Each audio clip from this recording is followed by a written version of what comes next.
Morning, everyone. We're going to look at zero exponents today. If you remember back when we were working with just the basic rules, what we had said was that any non-zero number or term raised to the power of 0 is equal to 1. And you can try this on your calculator as we go through. If you take the value of 2 and raise it to the power of 0, using your calculator, you're going to see that you get the number 1. 5 to the power of 0, if you try that on your calculator, you're going to get the value of 1. 100 to the power of 0, you're going to get a value of 1. If you take negative 100 and raise it to the power of 0, you're going to get 1. And just as a reminder, the reason why, okay, if we go back to example number 1, if we had an example like 2 cubed divided by 2 cubed, if we think about our laws of exponents, when we divide like bases, we keep the base, we subtract the exponents, we get 2 to the power of 0.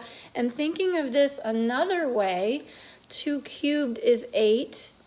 2 cubed is 8, and when we divide any number by itself, we get 1. And so what that means is that these two statements are equivalent. And that works for any number that we are dividing as a base. So again, any number raised to the power of 0 is 1 as long as that number is not 0. Okay? Now if we take a look at number 5, again, assuming that x is not equal to 0, if we take x and raise it to the power of 0, we get 1.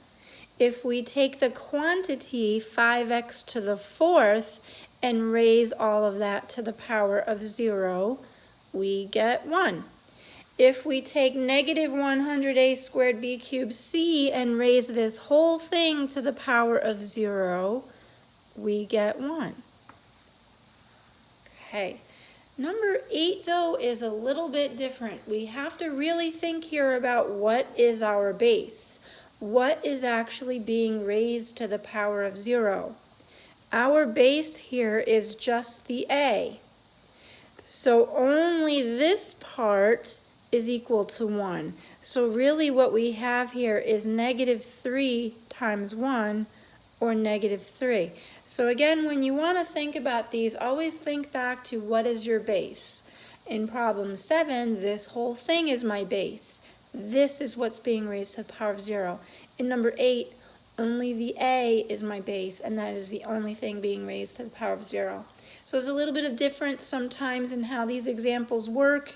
Again, this is the entire base being raised to the power of 0. Over here, only the a is the base being raised to the power of 0. That's it, guys. Bye.